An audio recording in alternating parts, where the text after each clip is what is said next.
to Carlos, who's going to come up and give our invocation. Carlos is the Vice President and General Counsel for Dominion Energy.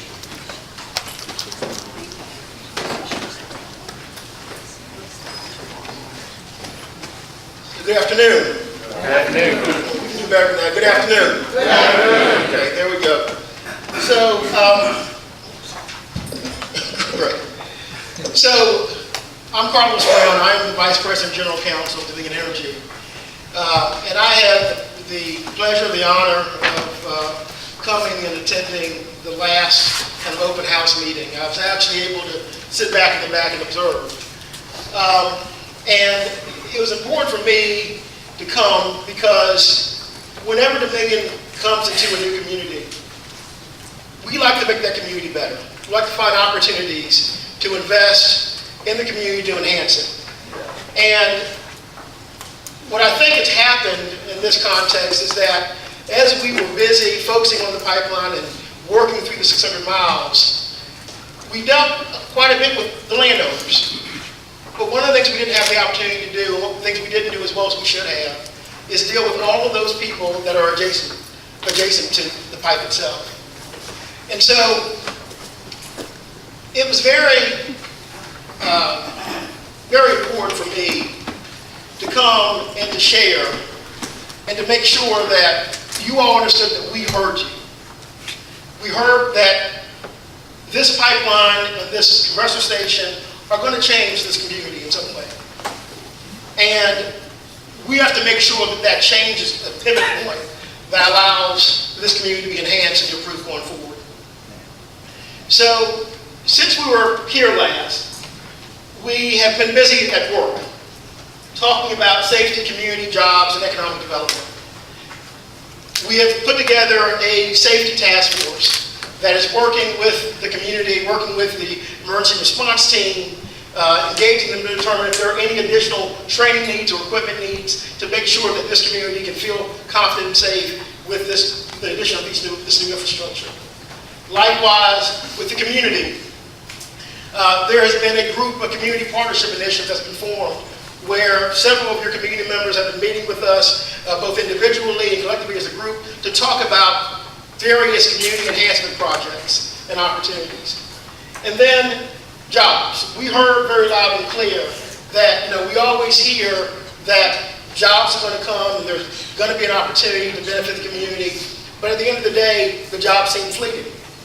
Well, we have to go a step beyond what we'd already done with our partnership with IUNA and the local unions and the community colleges. We have launched and are developing a partnership with the NAACP and the Southern Christian Leadership Conference to develop an additional outreach protocol to go into communities within this area, within the 4-county area, to make sure that job opportunities are both present and real for the folks here in Buckingham County, Union Hill, and the surrounding communities. As I spent time thinking about what I would say at this meeting, something that came to me was a sermon by Dr. King. In 1968, Dr. King, one of his last sermons was called Interruptions. And what Dr. King is describing is that there are times in life where people are interrupted. And when an interruption occurs, there are ways in which you can deal with that. One is you can become bitter, you can shut down. In some cases, you can withdraw. But what Dr. King described, the third option is you can write a song. Let me tell you what he meant by that. He described a scenario where there were two soldiers who came home from the war, and this is in the 1960s, and the soldiers are coming back and forth off of tour. And both of them received Dear John letters. One received a Dear John letter, and because he was so distraught, he went off and he drove his car off a bridge. The other one took a different tack, and he went to his drawing table and pulled out his pen and paper and wrote a song and said, Goodbye, Irene, and sold over 70,000 records. And what Dr. King says is that basically you have an option when you're confronted with an interruption. Either you can do something distraught, or you can write a song.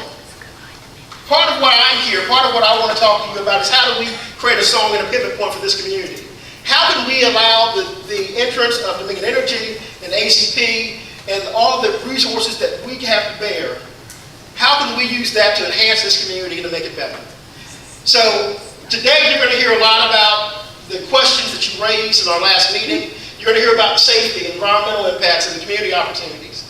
But then at the end of that, I want to come back and have a conversation about what are the things that we can do to help drive a song in this community, to help enhance it, Buckingham and Union Hill specifically. So thank you. I'm going to turn this over to Brian Shepard, who is one of our leading experts and operators of our pipeline system. Good evening. Good evening. As Carlos noted, I'm Brian Shepard. I'm Vice President of our Eastern Pipeline Operations. So before we get started on the presentation, just want to give you a brief history about myself and my team and what we do. Just to familiarize yourself with Dominion and our operations. I've been with the company for 30 years. Started out in our engineering group, moved over to our field engineering, then up into our operations, over our plant operations, served a short time within our gas control center, and then currently I've been Vice President of Eastern Pipeline Operations since January of 2014. My team, we operate our pipeline system across 6 states.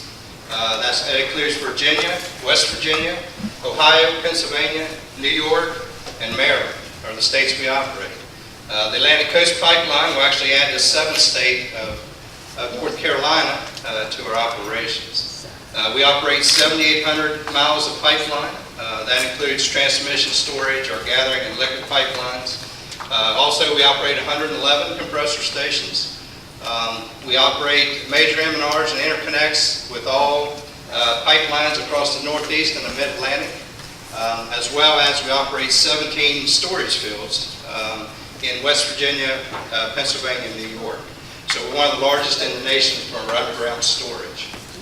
At Dominion, safety, it's a way of business. It's one of our core values at Dominion. It's something that's a core part of everything we do every day. It's a core part of every program. Safety, we talk about safety, we're talking about constructing and operating reliable, safe facilities. We talk about employee safety, and most important, public safety. And if any one of those fail, then we've not done our job. And again, it's very important. We talk safety every day. It's a core part of our business. This is a conceptual artist rendering of Buckingham Station. Buckingham Station has one sole purpose, and that's to compress gas and move it on the pipeline. If you look at the AC, Atlantic Coast Pipeline, that originates in West Virginia, we have one compressor station at March Junction. In West Virginia, it actually takes gas and compresses it into the Atlantic Coast Pipeline. As that gas flows down the pipe, there's friction or drag on the pipe, so you have to recompress it or relay it, and that's where the first booster comes in here at Buckingham Station. We take that gas, we compress it, send it on down the line. The next station is Northampton in North Carolina. That takes the gas, then relays that to the customers on the far end of the system. If you look at the location or spacing of our compressor stations, it's driven directly by hydraulics and pressure drop in order to have the most efficient operating system. How do we end up at the station in Buckingham? It was based on gas flow, the hydraulics, the line losses that went into those calculations. The engineering team will identify a general area that we need to put a pipeline, a compressor, in order to continue to move that gas. And we look for an area that's got good level property, good access, as well as utilities. That's very critical for the operations. So the compressor station itself, if you look at the compressor, the main components when the gas first comes in off the pipeline, it goes through a filter separator just to clean the gas, to make sure it's clean before it goes through compression. There'll be 2 compressor buildings. Each will house 2 turbine compressors, a total of 53,783 total horsepower.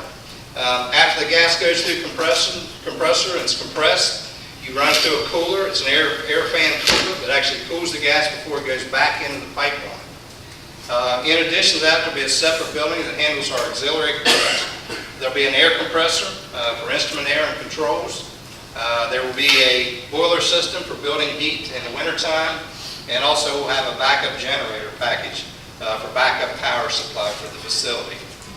In addition to that, we'll also have a separate building for an office building, which will house our operations team. We located at Buckingham. They will operate both the compressor station and the pipelines in this region. In the back top corner, you'll see a microwave tower just for communications. Then we'll have an interconnect here with Transco, which you have 4 Transco pipelines that run through just adjacent to our property. We actually have an interconnect with Transco where we will exchange gas. We talk about safety being our top priority. As I noted, we operate 111 compressor stations, and we've been doing this for over 120 years. So we have a long history of operations. We actually built our first compressor station in 1902. At that time, it was the largest compressor station in the world. And we've continued to design safe facilities and operate compression and pipelines reliably and safely for the last 120 years in the history of the company. We're also recognized in our industry as leaders in safety and exceptional operational performance. So it's something that we're very proud of at Dominion. Also, Dominion, we construct a high-quality facility. We maintain it to the highest level of inspection and maintenance going forward. One thing that sets us apart from a lot of the industry is inline inspection. That's something that's came about over the last 20 years in the industry, where we actually run a tool through the pipe to actually evaluate the pipe. It actually has a series of pads. As it runs through the pipe, it's got an onboard computer. It actually inspects the pipe internally and externally for any type of anomalies. That's something that we've been doing since 1995. But again, that technology has really advanced over the last 10 years, and really has changed the industry from a pipeline safety perspective. A couple pictures here just to note, just to give you an example. We operate across many communities. As you can imagine, operating in 6 states, we operate in all types of communities. One area that we operate highly populated area is Loudoun County. Top picture is our Loudoun compressor station, and you will see a large development in the background of that. We were there, and the community came to us. But again, it's an area that we've worked within that community, and we're part of that community. Down on the bottom picture, a little bit harder to see, but this is actually Loudoun and our Leesburg compressor station. That's just across the road. Again, very populated area, a lot of homes in that general area. Loudoun County is actually the fastest growing county in Virginia. But at Leesburg Station, we actually have our headquarters, our Eastern Area headquarters, which actually will operate the Virginia and North Carolina operations on the Atlantic Coast Pipeline. That'll be through that headquarters. It's actually located on the site of the compressor station. Also, I would note that we have 3 company houses. Matt Lamb and his family lives in one company house there on the property at Leesburg Compressor Station, as well as we have 2 other company houses where other employees and their families live.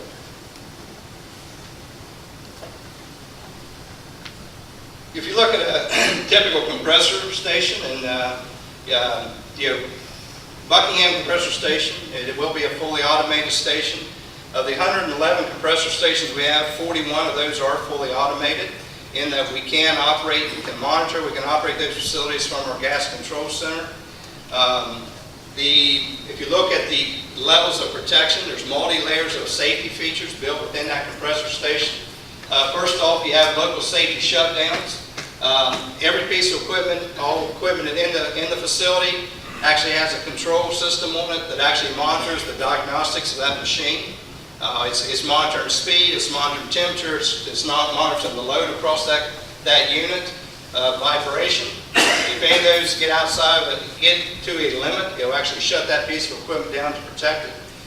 As well as the main control system in the facility, as far as the compressor goes and the operations, it has defined limits that we can operate between. If for any reason we hit the outer boundaries of either those upper or lower limits, it'll actually shut the station down to protect it. Also, we have gas detection and fire detection in the facility. The gas detection, if the event there would happen to be a leak of gas in the compressor building, and the detector will detect that, it will automatically isolate the valves, isolate that, and vent the gas out of the building. So actually take the energy source out of the piping to eliminate that source. Fire detection, same thing. The fire detection, if it detects a flash of any type, it'll actually It'll actually lock that out and isolate and vent down, blow down that facility. Also, if for any reason any of the logic or controls would fail, we also have mechanical valves that will relieve that pressure to make sure we don't exceed the allowable operating pressure on that facility. That's your third layer of protection. The last layer is your emergency shutdown system. Basically, if the gas detection goes off, the fire detection, or any other emergency event by the logic, or it can be manually tripped to event, emergency shutdown will actually isolate the entire facility. It'll close the valves at the pipeline. All valves in the facility go to a safe position. Another vent valve will open up and vent all the gas out of the facility to remove 100% of the gas in that facility. Take away the energy source. Also, we have a centralized control room. We talked about our gas control center that actually operates our transmission system across 6 states.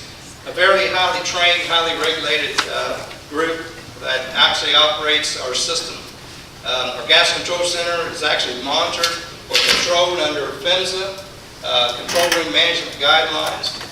Very intensive document that really dictates operator qualification, training that we have to go through, fatigue management, goes through alarm management, talks about your screens, even dictates the collars on your screens.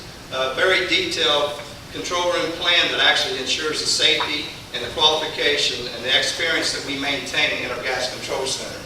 Our gas control center operates 365 days a year. And again, they have full control of the system and they can shut off valves remotely and isolate in any event of emergency. Also, we have an extensive inspection program, including our aerial and ground surveillance, as well as our other extensive maintenance inspections that we're required to do by law. And then last, security measures. We have a very talented security team. One thing, being part of Dominion Energy, we're a large corporation. We have nuclear, we have power generation, we have our gas infrastructure group, we have a lot of facilities. Our security team covers all those facilities and we leverage that knowledge to make sure we have a secure facility.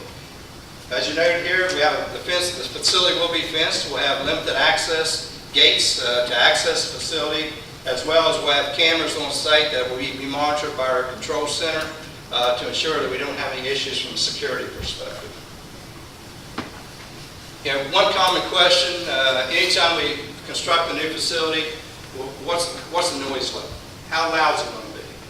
Our compressor stations are actually are regulated, so our permit does restrict our noise level to 55 decibels at the property line and 60 decibels at the State Route 56 boundary. The equipment's designed to meet that. All the buildings are sound attenuated, so that keeps the noise within the building. The other producer of noise are the fan blades on our coolers. So we actually have a special fiberglass fan blade that actually is a low noise emission. So we actually have that on all the equipment. By code, we're required to do a pre and post noise study. The pre-study will actually give us a baseline study before construction. And then our post-noise study actually is after we go in service and full operation, we have to prove that we meet those guidance that's in our permits. So you ask, what's 55, 60 dBs? Well, if you look at 55 dB, it's about the limit, about the noise level of your refrigerator. So if you're standing at our property line, or you're standing at Route 56, then that station will be about, the noise level of that station will be about the same as your refrigerator in your home.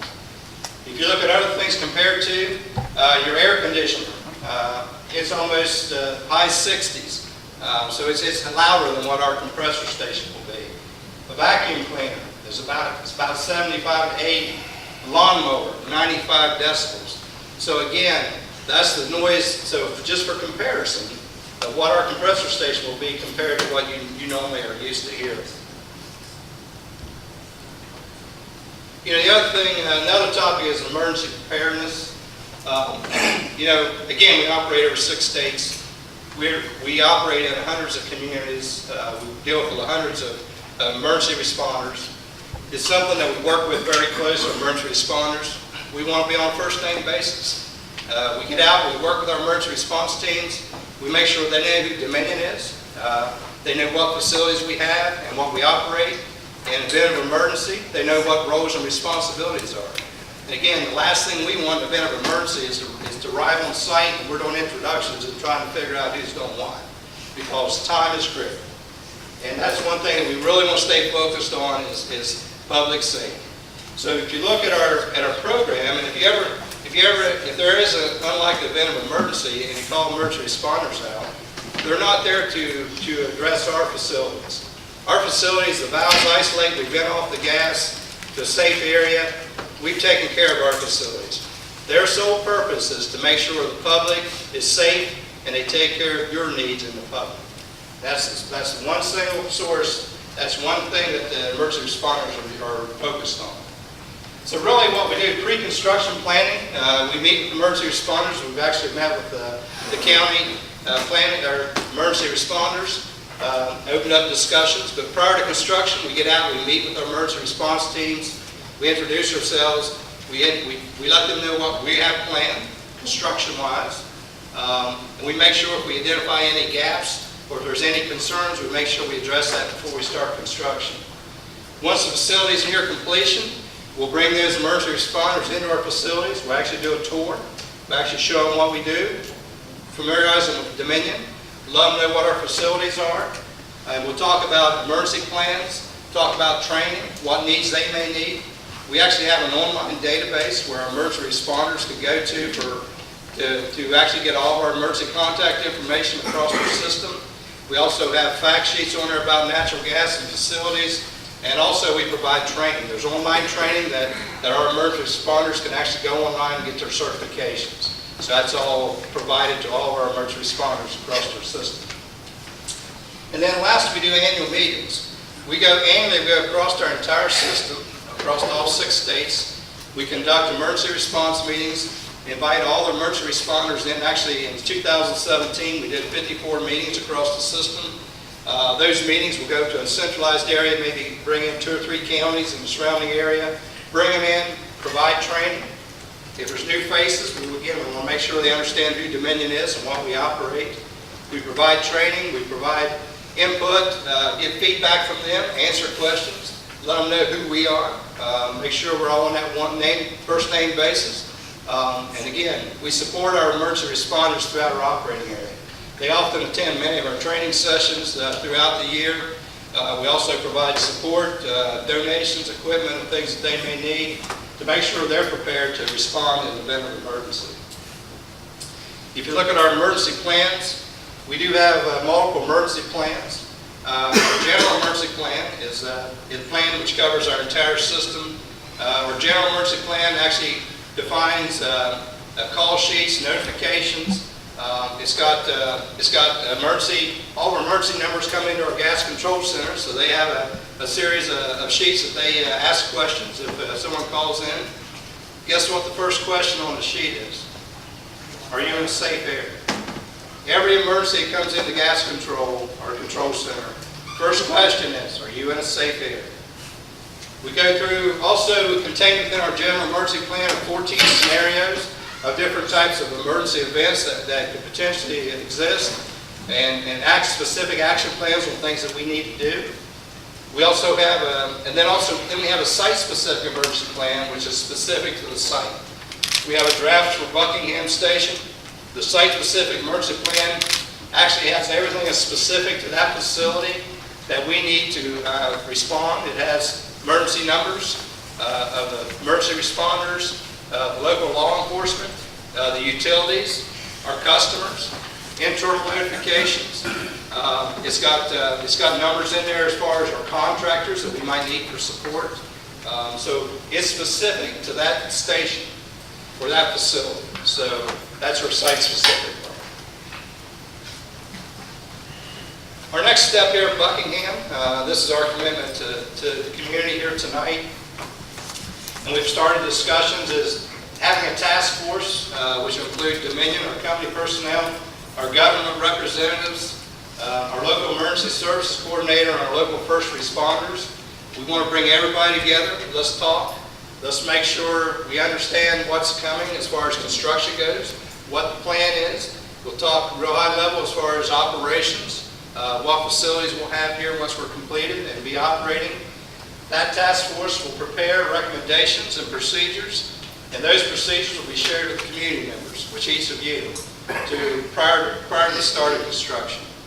And again, our focus is to make sure that the community is safe. We want to make sure you're comfortable with Dominion.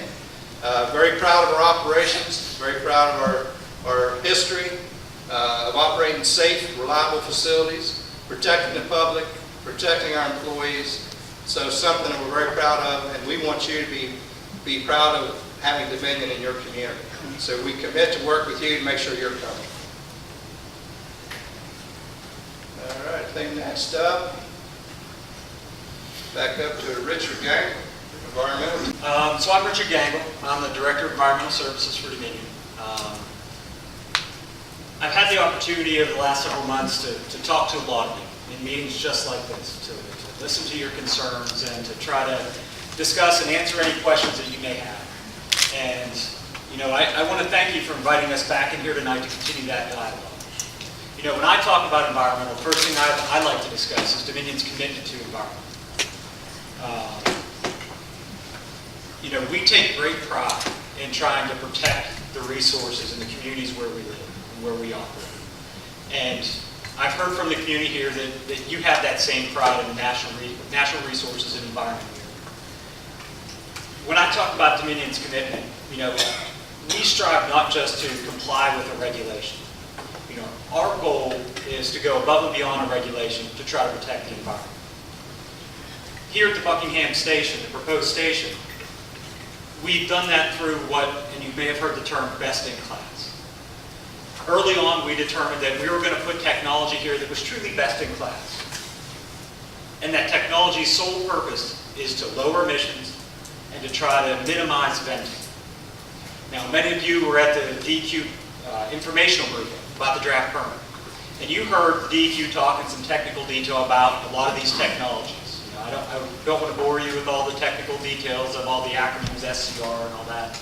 But I think what you probably heard if you were there, or if you weren't, I'll tell you, the one comment that DEQ made was that this draft air permit for the Buckingham station is the most stringent air permit for a compressor station in the country.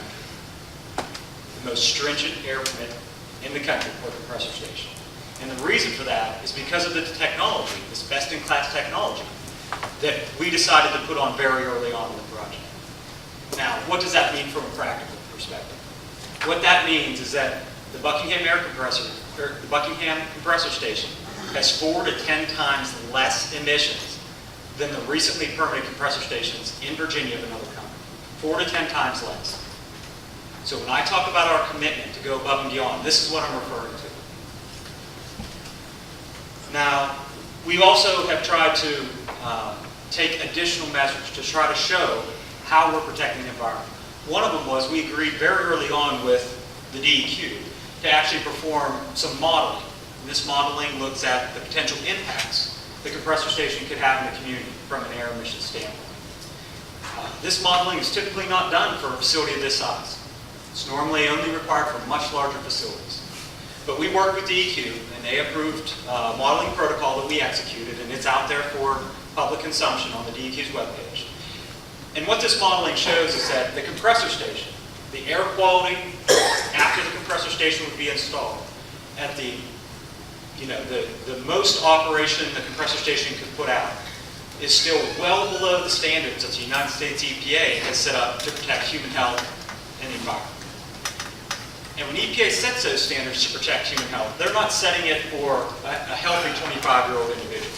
They're setting them specifically to protect children, the elderly, people with pre-existing conditions that make them more susceptible to any change in air quality. So again, that information is out there in the public. I heard during the public information briefing a lot of questions of DEQ. Well, how do I know Dominion will, uphold their commitment? How do I know they will comply with the permit? All of the monitoring, the testing, the reporting we do, all of it is publicly available information. None of it is privileged. None of it will ever be privileged. You can always go get that information from DEQ at any point in time. If you've seen the webpage for the air permit, you've seen the volumes of information that are out there in the public to look at this facility. So I don't want anyone to ever think we're trying to hide something. I'm proud to work for Dominion. and I'm proud of the commitment we put in the environment. If you have questions, and if you don't want to say them here tonight, if you don't want to fill out a comment card, I'll give you my card. Contact me, email me, and I'm just not talking about today. If you have a comment or a question a year from now when that facility's in operation, you can contact me. You can contact Felix. I'm proud of the commitment that we do to the environment. And I know there are concerns and I know there are questions, and we can get to some of them later. But I want you to know that I'll stand behind this commitment, and I'll answer any questions you have, and I'll discuss your concerns with you. I may not get rid of your concerns, but I'll be here to do that. So I think next up is Carlos to talk about some community. In response to your questions from the last session, that we brought back two of our well-renowned experts to address those unique issues. And we're going to be able to take questions in a minute. What I want to get back to is, again, to this concept of framing this on. What are some of the opportunities?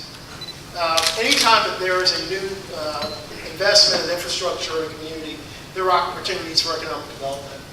And the first and the most obvious one is jobs. And I really want you to focus in on the issue of, I think it's the 400 local workers coming out of Buckingham, Prince Edward, Nottoway, and Nelson. So those are going to be 400 jobs that we are going to source within those 4 counties. Now, how's that going to work? And we have Edison McDonald here with Luna, who can take questions more specifically about the process. But essentially, we partnered with Luna, community college system, and a number of the unions, where you can go to our website or go to one of the community colleges, and you can say, I'm here, I'm interested in one of the ACP jobs. They will take your information and will register you, and you will get a call. You'll get a call to come in for free training. And within 2 weeks of initiating that training, there are some screens you have to go through. There is no check-the-box issue, but there is a drug screen. There is a minimum competency with regards to reading and math and so forth. But you pass those screens, and within that period of time, you can be on the pipeline, on the right-of-way working. That's huge in the Buckingham County region to have that many jobs available in this spring. And then when you're done with that process, you have a union card.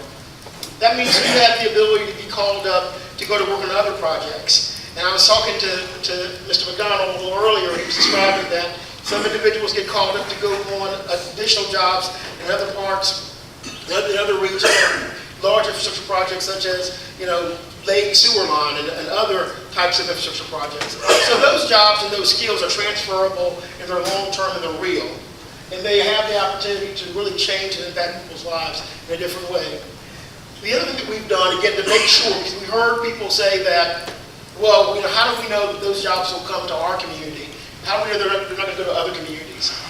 We've partnered with the NAACP and with the Southern Christian Leadership Conference to, again, make sure we're doing very specific and unique outreach within the Union Hill community and within other communities in that area to make sure that the opportunities are available to all parties. And so that's one way to really make sure that you can leverage off of the opportunities created by the Atlantic Coast Pipeline. Economic opportunities. Again, we know that there are going to be pipe fitters, we know that there's pipe, we know that there are going to be folks, contractors, construction workers working on the compressor station, but all those folks who are going to be in this region for a year or more will need food, housing, laundry, they'll need places to stay, they'll need gas stations, and grocery stores, and the restaurants, and the overall economy. So this is an opportunity for someone who has an aspiration, a dream, to start a business, to do something. This is the opportunity to unleash that. And again, if you have a product or a good or a service or that we are buying in connection with the pipeline, we would love to buy it from you. And so we have here Dallas Simmons and Sherry. Raise your hand, Sherry. They're in the room to take your name, number. They will, if you can give them your information, they'll give you theirs. And we can find ways to collaborate if you have a service that you can provide. And then finally, the Community Partnership Initiative. This is where there's, the after's wide open. What is it that we can do in this community to help invigorate it, to help accentuate its history, to help recognize its contributions, and to help make sure that it's sustainable going forward? what are the opportunities? We've heard a lot of things. We've heard about potentially facilities. We've heard about museums. We've heard about websites recognizing history. We've heard about commemoration of some of the enslaved individuals' burial grounds and burial places that might have existed and might be known in the area. We've heard about developing maybe community development funds that could be used to help support developing and growing businesses. So there are a lot of things that are being discussed. But we're not going to give you the answer to that. What we want to do is we're going to work with the individuals in the community. We formed and are in the process of forming a community development partnership with individuals from the Union Hill community. And you heard me say Union Hill. Now, I'm going to be very explicit about that. We understand that Buckingham is going to benefit from $1 million worth of tax revenue a year, and that's great. But we also appreciate the fact that the compressor station is happening here in Union Hill. And Pastor Paul and some of the others, Mr. Lowry and others that I've talked to, have said, what about Union Hill? What are we doing here? And so our commitment is to find an opportunity to make an investment here in this community in some way that you all support and embrace that can enhance the lives and opportunities of people in the future. And so that's what we're talking about. And so what's our next step? So our next step is over the course of the next month, September, we're going to continue to meet with that group. There have been groups that have been meeting, but we're going to continue to meet with that group. We're going to expand that. You know Basil Gooden. Basil, raise your hand in the back of the room. Everybody already knows you. Basil's been doing a great job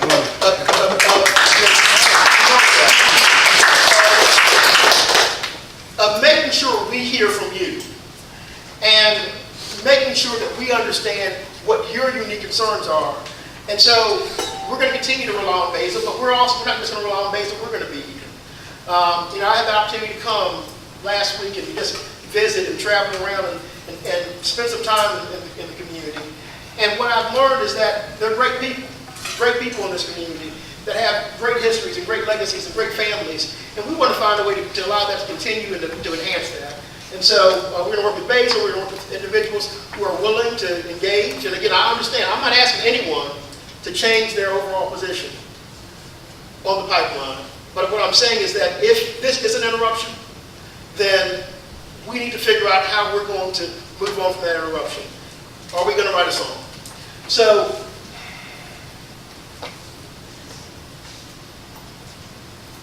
in conclusion, we're talking about making sure you understand what steps we're taking. And these are the most rigorous steps that's been taken anywhere in the country with regard to safety around a compressor station. You've heard that we have the best-in-class environmental technology available at this station.